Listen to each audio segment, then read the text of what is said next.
Hoy continuamos con el libro de Romanos, capítulo 4. Y hasta ahora hemos visto grandes revelaciones en este libro, este grandioso libro que hemos dicho que todo creyente, el que ha nacido de nuevo, necesita leer y entender apropiadamente el libro de Romanos. Allí están las grandes enseñanzas fundamentales y más profundas del Evangelio de Jesucristo, así también como la razón de tu fe y de mi fe. El viernes pasado nosotros estuvimos mirando los capítulos 2 y 3 y les recordamos, mis amados hermanos, que en estos tres primeros capítulos del libro de Romanos, el Señor, a través del apóstol Pablo, está demostrando de que todos somos culpables. Todos los hombres son culpables delante de Dios y por lo tanto digno de juicio. Y la razón por la cual es importante que el apóstol Pablo hablara y demostrara de que todo hombre es culpable delante de Dios era porque allí en Roma, en la iglesia o las iglesias que estaban en Roma, habían unos creyentes judíos que todavía vivían en la ley. Ellos pensaban que por el hecho de ellos tratar o pretender cumplir la ley, lo cual es imposible porque la ley es perfecta y nosotros somos imperfectos, y dice la palabra que si usted quebranta una sola ley se hace culpable de toda, porque la ley se resume en dos: amar a Dios sobre todas las cosas y a tu prójimo como a ti mismo. O sea, es el amor, el espíritu de toda la ley. Y aquellos judíos pensaban que por tener la ley y pretender, intentar cumplir la ley, y que por ser circuncidado, por tener la circuncisión, ellos no necesitaban de arrepentirse de pecado, ya estaban limpios, por lo tanto no necesitan a Cristo. Y es evidente en estos tres capítulos de Romanos cómo el apóstol repite una y otra vez al judío primeramente y también al griego, al judío primeramente y también al griego, y dice otras frases similares como porque Dios no hace acepción de persona. Todo hombre es culpable delante de Dios y todo hombre, por lo tanto, necesita arrepentirse. El viernes pasado nosotros estuvimos viendo el final del capítulo 3, en el cual Pablo concluye específicamente en el capítulo 3, versículo 28 de Romano. Dice: concluimos pues que el hombre es justificado por fe sin las obras de la ley. Es por fe. No hay nada que tú o yo podamos hacer para ganarnos la salvación. No hay nada que tú y yo, por bueno que sea, podamos hacer para merecer la salvación en Jesucristo. Eso se recibe por fe. Y ahora en el capítulo 4, el apóstol pasa a dar ejemplos de esa fe. Ejemplos muy importantes. Ejemplos que son muy clave para que un judío a quien se estaba dirigiendo esta carta pudiera entender la relación que hay entre la fe, la ley y la justificación. Porque, repito, los judíos pensaban que por pretender o querer cumplir toda la ley, lo cual era imposible, y con ser circuncidado, ellos no necesitaban arrepentirse, y que también ellos mismos, por su propio esfuerzo en cumplir la ley, podían ser salvos, lo que quiere decir entonces que no necesitan de Cristo. Y la conclusión del apóstol Pablo fue que ningún hombre es justificado por las obras de la ley, sino por la fe. Y aquí pasa a dar estos ejemplos, como decía, de estos dos personajes que están en el Antiguo Testamento, los cuales los judíos en aquel tiempo en que se escribió esta carta, aproximadamente unos 55 a 60 años después de Cristo, y también aún los mismos judíos de esta época, los religiosos, quiero decir, tienen estos dos personajes como sus representantes más grandes en su fe judaica, en su fe antigua. Y estos personajes son Abraham y David. Y el apóstol lo toma como ejemplo de esto, de la justificación por fe, en los versículos 1 al 8. Veamos lo que dicen esos versículos. ¿Qué pues diremos? ¿Que halló Abraham nuestro padre según la carne? Porque si Abraham fue justificado por las obras, tiene de qué gloriarse, pero no para con Dios. Porque ¿qué dice la Escritura? Creyó Abraham a Dios y le fue contado por justicia. Pero al que obra no se le cuenta el salario como gracia, sino como deuda. Versículo 5 dice, mas el que no obra, sino que cree en aquel que justifica al impío, su fe le es contada por justicia. Como también David habla de la bienaventuranza del hombre a quien Dios atribuye justicia sin obras, diciendo, bienaventurados aquellos cuyas iniquidades son perdonadas y cuyos pecados son cubiertos. Bienaventurado el varón a quien el Señor no inculpa de pecado. En estos versículos que acabamos de leer, vemos al apóstol usando el ejemplo de fe de Abraham y de David. ¿Por qué de Abraham y de David? Porque Abraham, los judíos en aquel entonces y hasta la fecha de hoy, lo tienen, porque así lo es, como el padre de la nación judía, el padre de la nación hebrea, porque Abraham fue, y desde Abraham fue que Dios permitió, creó la nación de Israel.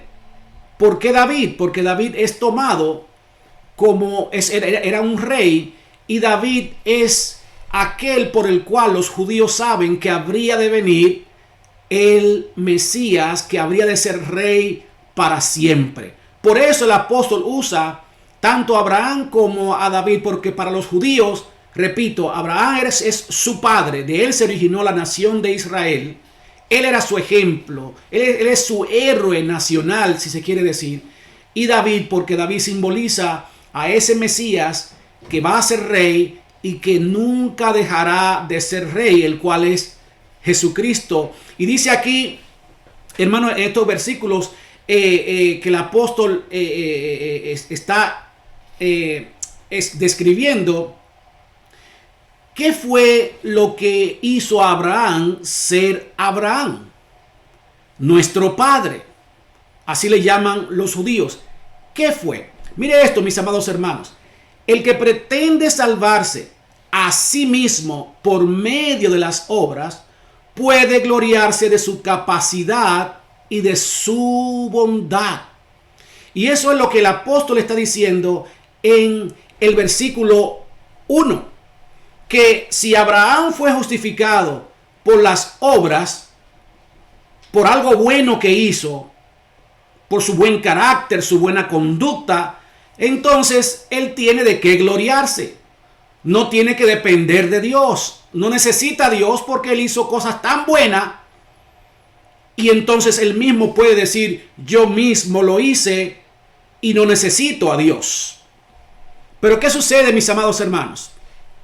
Que la palabra de Dios allí dice que él creyó. No dice que hizo algo, sino que creyó y le fue contado por justicia. Allí Abraham no conocía a Dios, no sabía quién era Dios. Abraham no tuvo que hacer nada, solamente creer. No hizo nada. Luego, ¿por qué decimos esto? Porque si él hubiera hecho algo, entonces ya no sería un regalo, sino un pago por su trabajo. Y es lo que dice el apóstol Pablo en el siguiente versículo, que es el versículo 4. Pero al que obra no se le cuenta el salario como gracia, sino como deuda. Claro, porque si usted trabajó, le van a dar un dinero, pero no es un regalo. Usted se lo ganó por su trabajo. No es un regalo.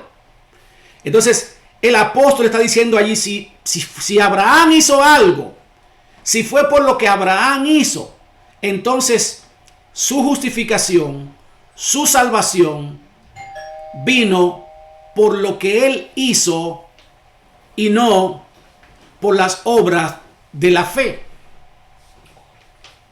Luego, en los siguientes versículos, el apóstol Pablo habla del ejemplo de David.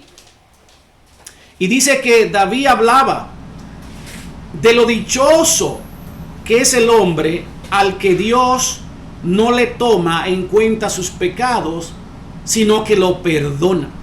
El mismo David, que fue un rey, uno de los más poderosos, si no el más poderoso de los reyes que tuvo Israel, él mismo entendía que él no merecía perdón, que él no había ni podía hacer nada como para ganar el perdón de Dios o como para ganar la salvación o la justificación, sino que él dice: bienaventurado, o sea, dichoso es el hombre a quien Dios no le toma en cuenta su pecado, sino que lo cubre, ¿verdad? Lo perdona en vez de darle castigo. Y es bueno recordar, mis amados hermanos, que estos dos hombres, tanto Abraham como David, vivieron antes de Cristo, existieron antes de Cristo.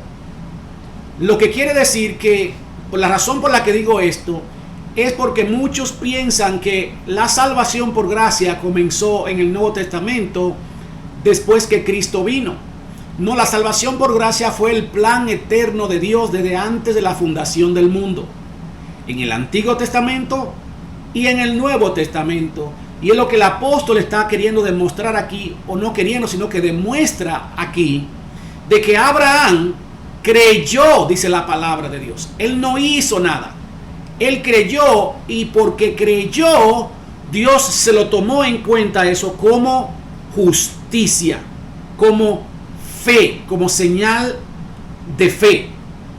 De hecho, déjenme decirle, mis amados hermanos, que aún la fe de Abraham no fue perfecta.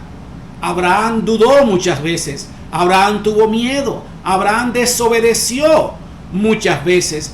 Pero aún así, el Señor le había hecho una promesa por cuanto él creyó a las promesas de Dios. Cuando tú crees a la promesa de Dios, cuando yo creo a la promesa de Dios, eso no quiere decir que no vamos a fallar, que no vamos a tener momentos de debilidad. Lo que quiere decir es que aunque fallemos, aunque en momentos dudemos, en nuestro corazón ya hemos decidido creer en Dios y vamos a hacer cosas como la que hizo Abraham, que se atrevió a salir cuando Dios le dijo que saliera, y hacer muchas otras cosas cuando era imposible. Él lo hizo a pesar de sus errores, a pesar de su obediencia incompleta. En los versículos 9 al 12, la palabra de Dios continúa diciendo lo siguiente: es pues esta bienaventuranza solamente para los de la circuncisión. Esa bienaventuranza de la que hablaba David, que es dichoso el hombre a quien Dios lo perdona, a quien Dios no le toma en cuenta su pecado.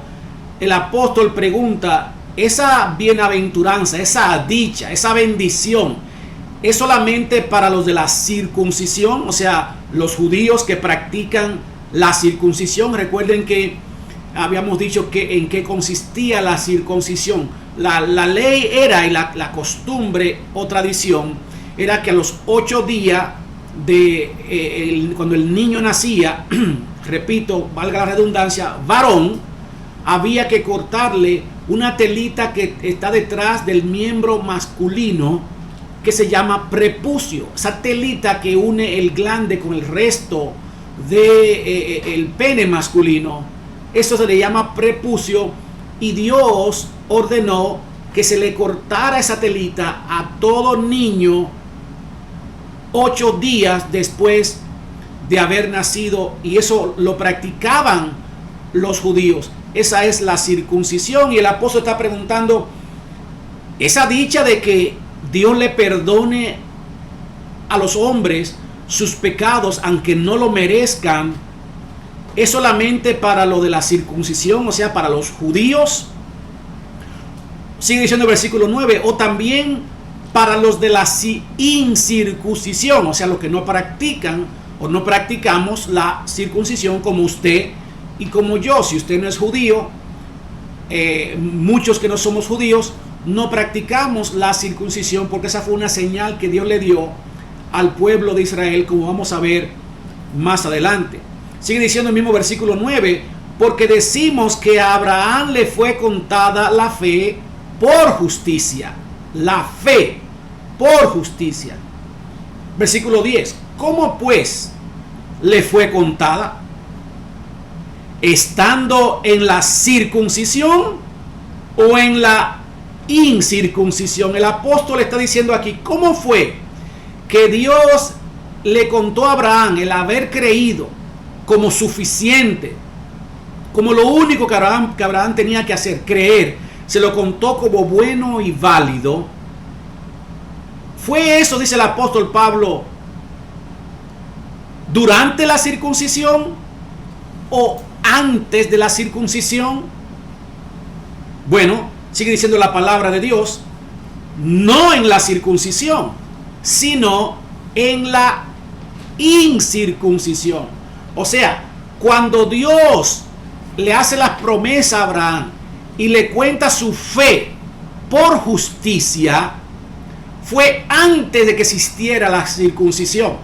Fue antes de que Dios diera el mandato de circuncidar a todo niño 8 días después de nacido. Fue antes. Entonces fue por fe. No fue a causa de la circuncisión que Abraham llegó a alcanzar la promesa de Dios de salvación, de justificación, sino antes de la circuncisión. O sea que fue por fe. No existía la circuncisión cuando Dios llamó y le dio la promesa a Abraham.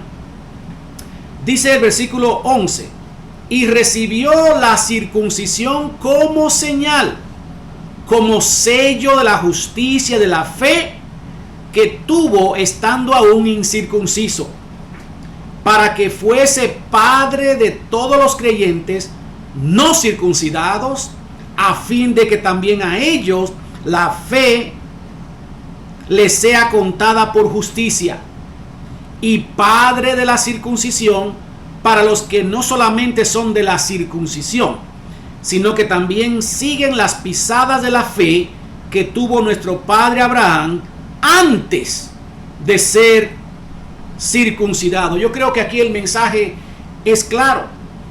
Repito, mis hermanos, los judíos creían que ellos estaban libres de pecado si ellos se circuncidaban. Por lo tanto, no tenían que arrepentirse. La circuncisión no existía cuando Dios llamó a Abraham y le dijo que saliera de su tierra y de su parentela, o sea, de su casa, de su familia, de su ciudad. Él salió porque creyó en Dios. No se había hablado de circuncisión cuando Dios llamó a Abraham, y Abraham, sin saber a dónde iba, sin saber el propósito ni siquiera, y estando con su familia, a la cual él quería, con los cuales vivía, él creyó a Dios sin estar circuncidado. Y Dios entonces, por esa fe de Abraham, le contó esa fe como buena y válida y suficiente. La circuncisión, dicen aquí también estos versículos, fue una señal que Dios le dio a Abraham por haber creído en él. Y esto sucedió antes de que Dios le diera la circuncisión como mandato. El versículo 11 dice claramente que esa circuncisión que los judíos practicaban en aquel entonces y muchos hoy todavía practican, solamente fue una señal que Dios le dio a Abraham, como diciéndole: por tu fe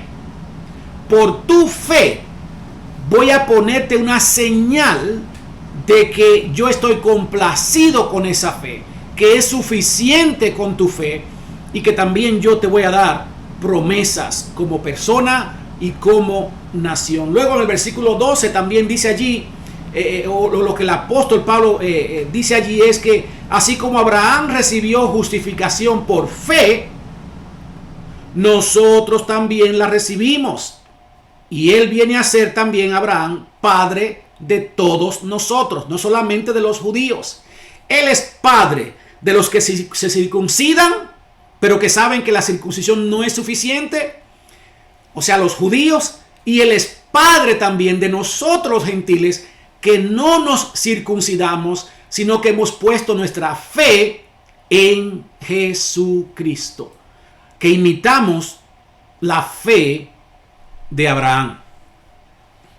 En los versículos 13 y 15 dice, o continúa diciendo la palabra allí: porque no por la ley fue dada a Abraham o a su descendencia la promesa de que sería heredero del mundo, sino por la justicia de la fe. Porque si los que son de la ley son los herederos, vana resulta la fe y anulada la promesa. Pues la ley produce ira, pero donde no hay ley, tampoco hay transgresión. Mis amados, el apóstol aquí habla de algo para mí muy, pero muy trascendental.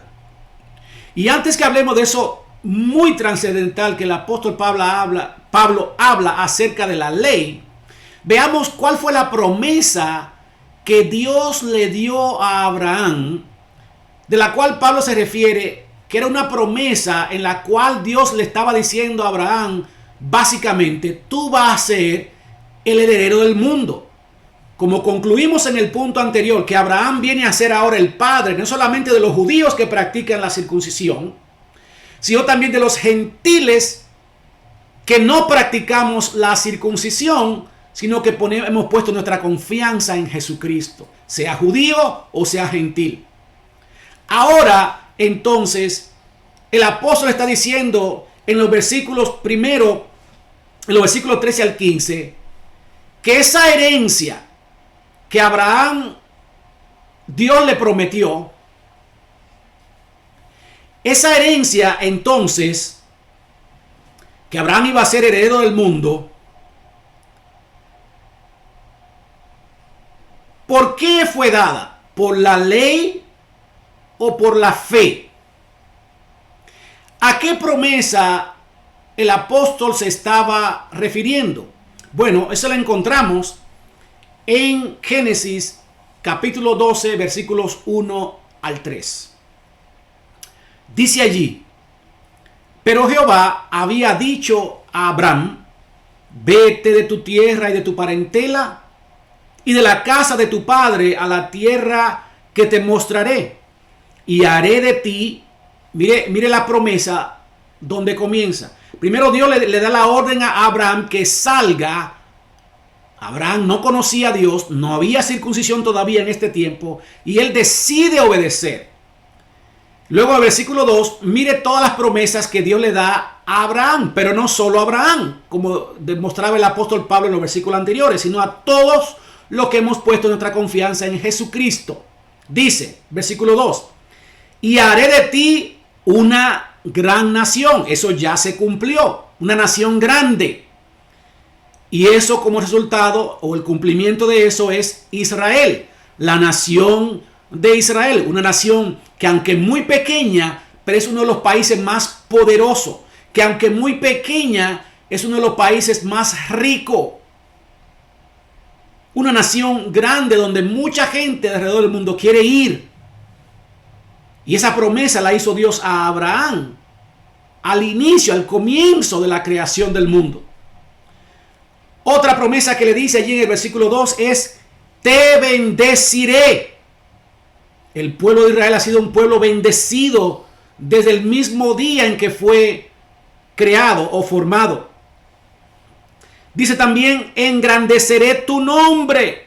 Uno de los países más famosos, donde más la gente viaja. Uno de los países donde el cual la gente, otros países quieren imitar más, es Israel. Uno de los más estables del mundo en términos económicos. Dice también el versículo, y serás bendición. O sea que no solamente esta bendición era para el pueblo de Israel, sino que Israel habría de bendecir a otras naciones, a otros pueblos. Dice el versículo 3, bendeciré a los que te bendijeren. Y esto es bien importante, hermano, porque también esto se ha cumplido a través de toda la historia, desde la formación de Israel como nación. Un pueblo que ha sido ayudado, bendecido por mucha gente. De hecho, una de las razones por la cual Estados Unidos de América protege tanto a Israel es porque los fundadores de este país, de Estados Unidos de América, saben que ese pueblo que está ahí, aunque incrédulo, aunque no cree en Jesucristo todavía, un día va a creer. Pero Estados Unidos, los fundadores de Estados Unidos saben que ese es el pueblo que Dios escogió y que una vez más Dios le va a dar otra oportunidad para que se arrepientan. Los fundadores de Estados Unidos saben de esta promesa que Dios le dijo a Abraham: el que te bendiga, Israel, yo lo voy a bendecir. Por eso Estados Unidos de América es un país bendecido. ¿Por qué? Porque Dios dijo que el que bendiga a Israel, Él lo iba a bendecir. Y todos los países que apoyan, que protegen, que bendicen a Israel, aún así como están las circunstancias ahora, porque yo sé que algunos que van a ver este video van a decir: pero Israel comete muchas injusticias con los palestinos, con los árabes y con otras naciones. Mira, mis amados, yo no quiero esconder la realidad, eso es cierto. Pero están así porque la palabra de Dios dice que a ellos le ha ocurrido endurecimiento de corazón. Dios lo profetizó y así se ha cumplido. Aunque usted vea a ese pueblo de Israel cometiendo las injusticias que está cometiendo, tan incrédulo como está, que no acepta a Cristo como el Mesías, como el enviado, como el escogido que habría de venir, y lo crucificaron en componenda con el imperio romano. Ese pueblo de Israel, Dios lo ama, Dios lo escogió, y la palabra de Dios dice que un día ellos van a abrir los ojos concedidos por Dios y van a ser restaurados los que en ese momento y en el pasado hayan creído y depositado su confianza en Jesucristo. Por eso Estados Unidos y muchos otros países protegen a Israel. Pero la otra parte dice: y a los que te maldijeren, maldeciré. Hermano, no hay países que se hayan levantado en contra de Israel en la historia antigua, en la historia reciente y en la historia contemporánea que no haya recibido el castigo de Dios. Eso es innegable. Dios protege al pueblo de Israel. Ustedes que han ido a Israel, o los que han leído o estudiado la geografía de la zona en donde está ubicada Israel, tienen necesariamente que llegar, o tenemos que llegar a la conclusión de que la única manera que Israel está de pie, no ha desaparecido como nación, es porque algo grande, si usted no le quiere llamar Dios, no le llame Dios, algo grande lo protege. No es la gravedad, no es la suerte, ni siquiera la ciencia, porque Israel hoy en día, y no solamente hoy en día, desde su fundación ha estado perseguida, rodeada por puros enemigos que no reconocen a Israel como nación. Libia, Palestina, Siria, Egipto, son todos enemigos de Israel y los tienen rodeado. Y en muchas ocasiones lo han atacado, lo han querido eliminar, le han declarado la guerra y se han unido todos y todos han caído derrotados frente a Israel. Hay soldados y políticos enemigos de Israel que han dicho con sus propias palabras: no sé qué pasa. Veíamos nuestros soldados caer, veíamos como que salían corriendo del miedo muchos de nuestros soldados. Hay algo grande en esa nación. La palabra de Dios dice: es Dios.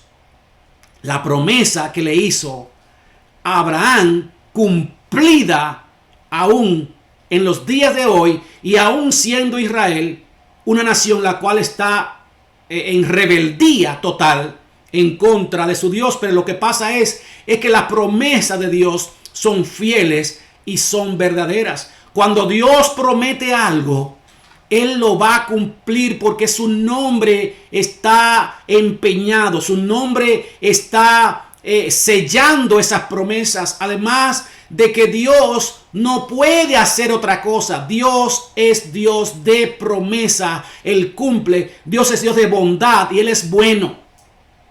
A pesar de nuestra condición de rebeldía. Finalmente dice la palabra de Dios allí, aquel versículo 3 de Génesis 12.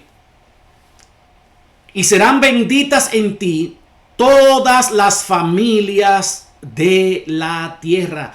Esta parte de la promesa a Abraham es una promesa totalmente diferente. Es una promesa espiritual.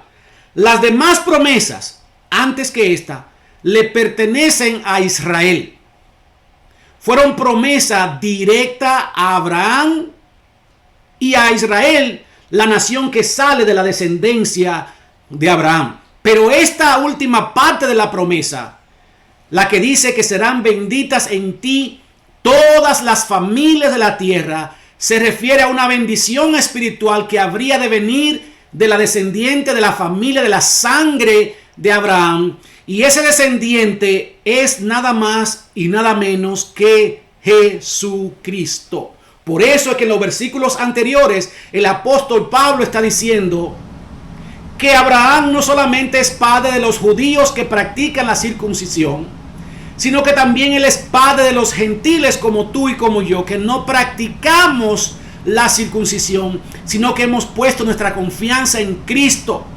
Y por eso es que esta parte de la promesa dice que en Abraham, de él iba a nacer alguien, de él iba a venir alguien que iba a bendecir a todas las familias de la tierra.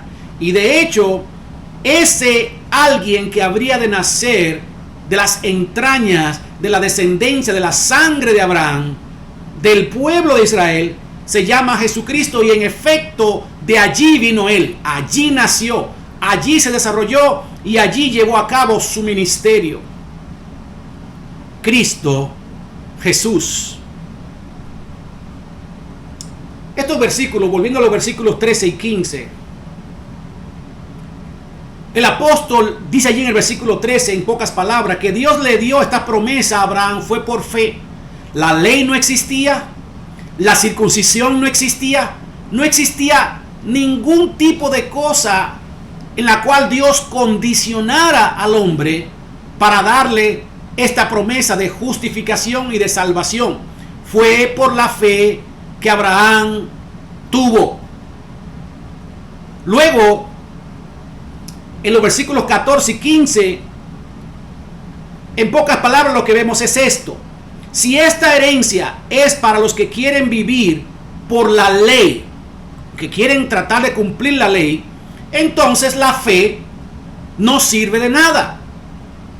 Y la promesa queda cancelada porque ya dijimos que fue dada por fe. Es lo que el apóstol está diciendo en los últimos versículos.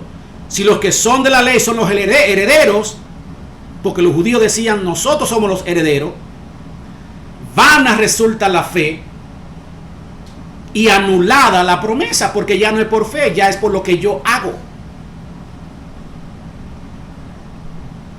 Anulada, no hace falta fe. Entonces, si la fe fuera para los que dicen que tienen la ley y los que dicen, o solamente dicen, que cumplen la ley, lo cual es imposible. Entonces no hace falta la fe, y todas esas promesas a Abraham, los judíos estarían diciendo entonces que todas esas promesas a Abraham entonces quedarían anuladas. No son para Israel, no son para los judíos, porque la palabra de Dios dice que fue por fe que le fue contado a Abraham como justicia. El versículo 15 habla de algo muy interesante, y es que dice: pues la ley produce ira, pero donde no hay ley, tampoco hay transgresión. En otras palabras, lo que el apóstol dice allí es que la ley, el propósito de la ley, y eso lo vamos a ver en los capítulos siguientes, fue producir en nosotros conciencia de pecado, hacernos conscientes de lo malo que somos, y que al querer nosotros intentar cumplir todos esos mandamientos, nos demos cuenta que es imposible para nosotros, y eso nos produce a nosotros entonces una ira, una incomodidad, un sentimiento de impotencia. Pero lo bueno es que él termina diciendo ese versículo, que donde no hay ley, no hay transgresión. O sea, como Dios no había dado ley, entonces no iba a tomar en cuenta la transgresión, porque no había ley. Donde no hay ley y la gente no sabe lo que es malo, no se le puede culpar de algún tipo de mal hacer, de culpa. Por eso es entonces que la promesa que recibió Abraham, que ya la vimos en Génesis 12 del 1 al 3, fue puramente por fe, porque no existía la ley tampoco. Es un principio de derecho, en derecho penal muy elemental. Si no existe una ley, si no existe, entonces a nadie se le puede acusar de lo que no existe. Es lo que está diciendo el apóstol Pablo. En los versículos 16 al 19 dice allí la palabra de Dios: por tanto, es por fe, para que sea por gracia, a fin de que la promesa sea firme para toda su descendencia, no solamente para la que es la de la ley, sino también para la que es la de la fe de Abraham, el cual es padre de todos nosotros, como está escrito: te he puesto por padre de muchas gentes, delante de Dios, a quien creyó, el cual da vida a los muertos. Y atención a esta parte de este versículo 17: y llama las cosas que no son como si fuesen. Y lo pusimos ahí en negrita para que ustedes puedan darse cuenta de lo que viene el apóstol Pablo diciendo acerca de la justificación, que es por fe, no es por obra.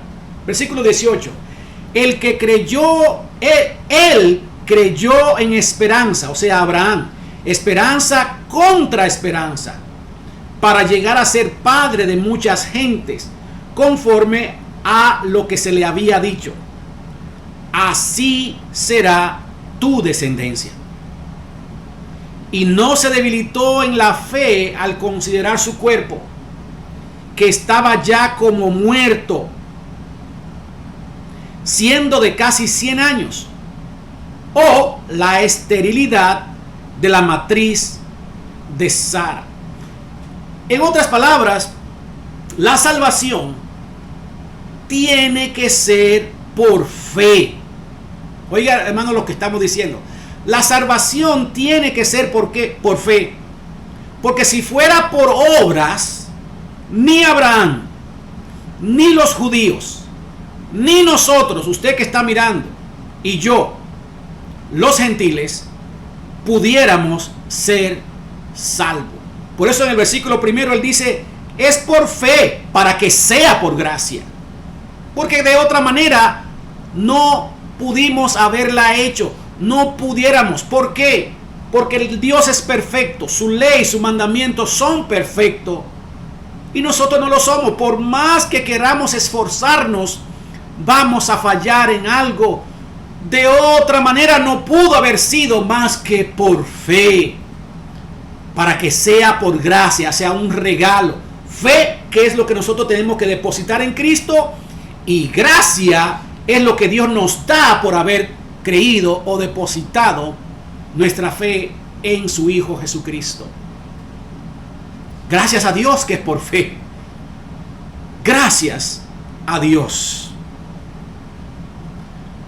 Le había dicho también que tomaran en cuenta aquella parte del versículo 17 que dice que Dios llama las cosas que no son como si fueran.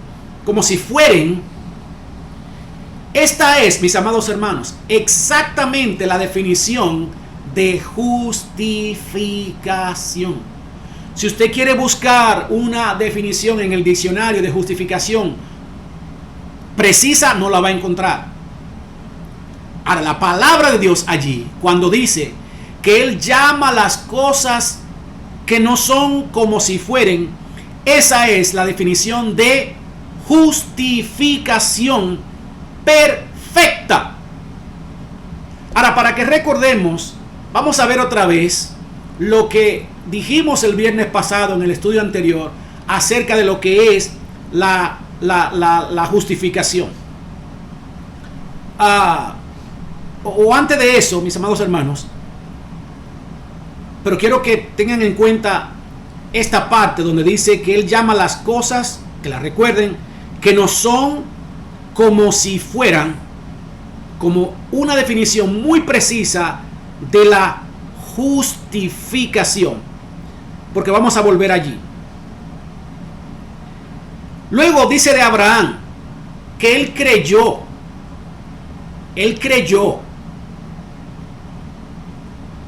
en esperanza contra esperanza.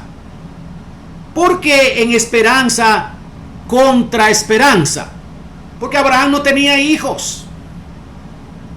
¿Y cómo Dios le está diciendo a Abraham que te voy a hacer una nación grande si Abraham ni siquiera tiene hijos? Y ya casi tiene 100 años. No había otra forma. Abraham no podía hacer nada. Solamente o creía o no creía. Como luego más adelante el mismo Abraham, en cierta manera de reproche, le dice a Dios: ¿cómo me vas a engrandecer si solamente tengo en mi casa a este siervo que se llama Eliezer?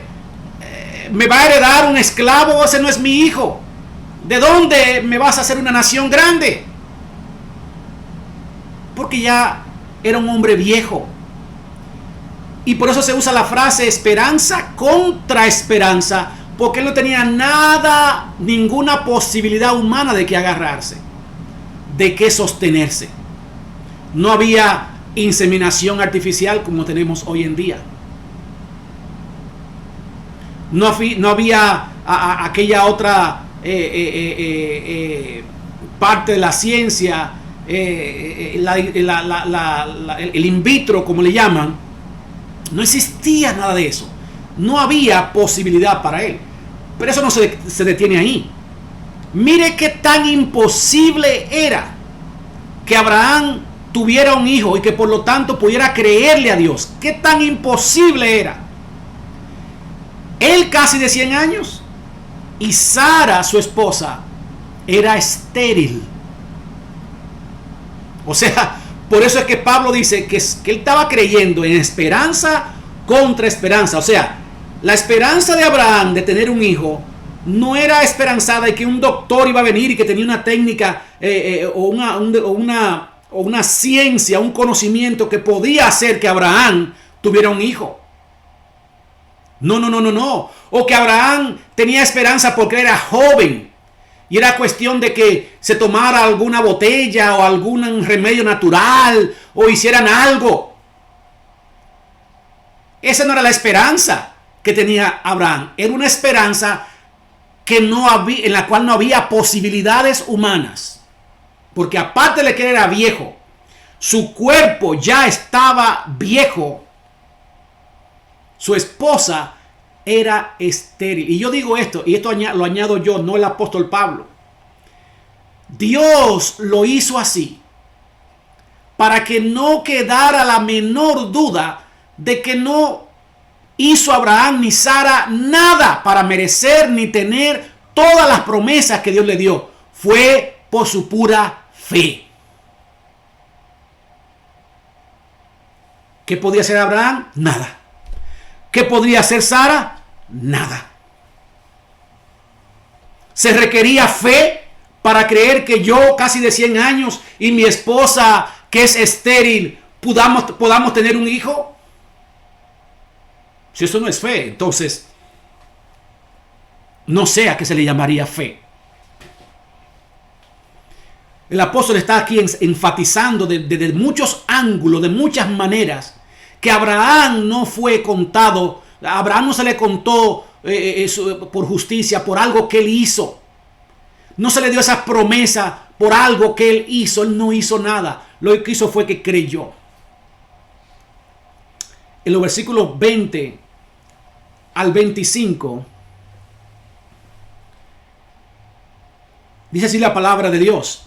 Tampoco dudó por incredulidad de la promesa de Dios, sino que se fortaleció en fe, dando gloria a Dios, plenamente convencido, eso es la fe, de que era también poderoso para hacer todo lo que había prometido. Eso fue lo que creyó Abraham. 22. Por lo cual también su fe le fue contada por justicia. Y no solamente con respecto a él se escribió que le fue contada, sino también con respecto a nosotros, a quienes ha de ser contada. Esto es, a los que creemos en el que levantó de los muertos a Jesús, Señor nuestro, el cual fue entregado por nuestras transgresiones y resucitado para nuestra justificación. Abraham necesitaba fe para creer, para estar plenamente convencido de que Dios tenía todo el poder para hacer todo lo que él le había prometido. Pero también el apóstol dice allí que no solamente le fue contada esa fe a Abraham como buena, como válida, como suficiente, sino que también a ti y a mí. ¿Quién eres tú y quién soy yo? Los que hemos depositado nuestra fe, al igual que Abraham, en Jesús, nuestro Señor. Él fue entregado, dice allí el versículo 25, por nuestras transgresiones y resucitado, ¿para qué? Para nuestra justificación. Les había dicho que prestáramos atención a aquella parte del versículo 17 que dice que Dios es aquel que llama lo que no es como si fuere, llama las cosas que no son como si fueren, y que eso es una definición muy al punto, muy exacta de lo que es la justificación. Aquí vamos a ver una vez más, como vimos el viernes pasado, hacer un pequeño repaso de lo que es la justificación.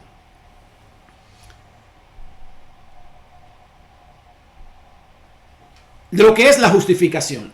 Y eso se describe, como vimos, en Romanos 3, 21 al 26. ¿Y qué es la justificación? Repitiendo, la justificación es declarar o reconocer como justo. Justo quiere decir alguien que es perfecto, alguien que no le falta nada, alguien que es merecedor. Declarar o reconocer como justo, pero aquí viene la segunda parte, aunque no lo sea. Aleluya. Dios te declara a ti y a mí, si has creído en Cristo, si has depositado tu fe en Cristo, nos declara justo, o sea, perfecto, sin mancha, listo, preparado para estar delante de Él. Aunque tú y yo no lo seamos. ¿Cuándo sucede esto? Cuando ponemos nuestra fe en Cristo. Como dice la palabra de Dios en 2 Corintios 5:21. Al que no conoció pecado, por nosotros lo hizo pecado, para que nosotros fuésemos hechos justicia de Dios en Él. En otras palabras, Cristo viene a la tierra y Él toma tus pecados, toma mis pecados, toma todas nuestras rebeliones, todas nuestras cosas sucias, se la pone encima Él, se echa sobre Él todo ese pecado. Por ahora entonces, cuando Dios te ve a ti y te ve a mí, nos ve limpio porque ya Cristo lavó, cubrió, se puso encima de Él tus pecados y los míos. Eso es justificación.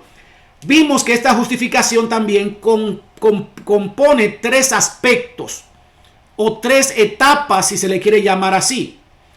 Uno es la posición de esa justificación, que es instantánea. En el momento en que creemos en Cristo, recibimos a Cristo de todo corazón, sinceramente, en ese momento, a partir de ahí, ya Dios nos ve justo, limpio, preparado.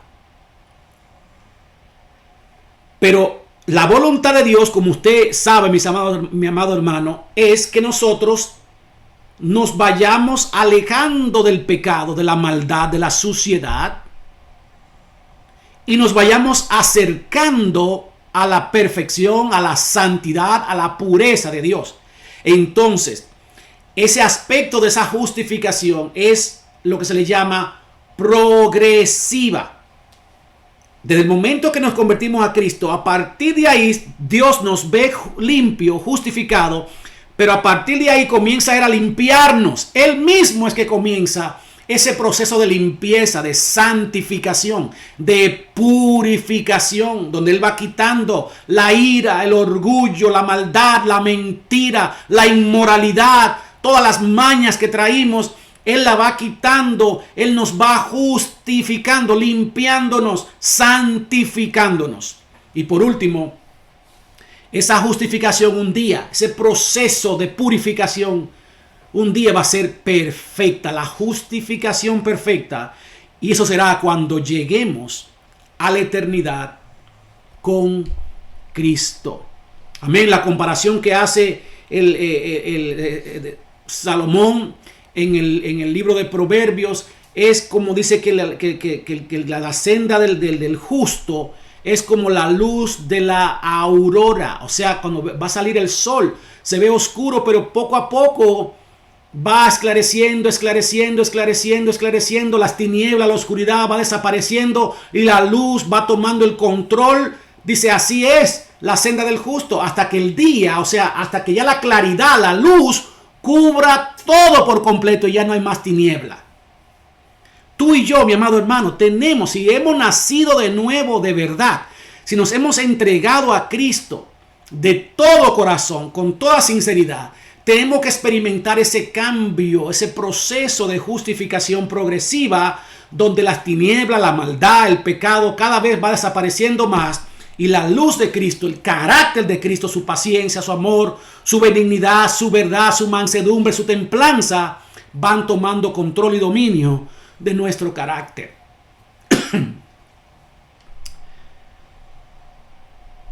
En los siguientes versículos, mis amados hermanos, o más bien no los siguientes versículos, sino que queríamos ver esta parte en la que pudiéramos refrescar la memoria acerca de lo que es la preciosa doctrina o enseñanza de la justificación. Tú has sido declarado justo por medio de la sangre de Jesucristo, aunque no lo seas. No hay manera de que un ser humano pueda esforzarse para cumplir los mandamientos, la ley de Dios, porque es imposible alcanzar la justificación o la salvación por cumplir la ley, por las obras. Y qué bueno que es así, un Dios sabio, que Él sabía de antemano que tú y yo no íbamos a poder hacerlo. Por eso decía el apóstol, es por fe para que sea por gracia. Es la fe la que le corresponde, lo que nos corresponde a nosotros, y la gracia lo que le corresponde a Dios, darnos como regalo, aunque no lo merezcamos. El viernes, si Dios lo permite, vamos entonces a continuar con el capítulo 5 del libro de Romanos. Dios te bendiga.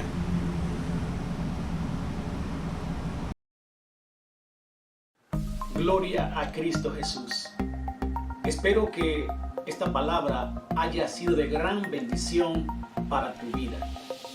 Queremos saber quién eres y desde dónde nos estás viendo, y también conocer y ser parte de lo que Dios está haciendo en tu vida. Comunícate con nosotros a través de cualquiera de nuestras redes sociales. Que Dios continúe bendiciendo la vida tuya y la de tu familia.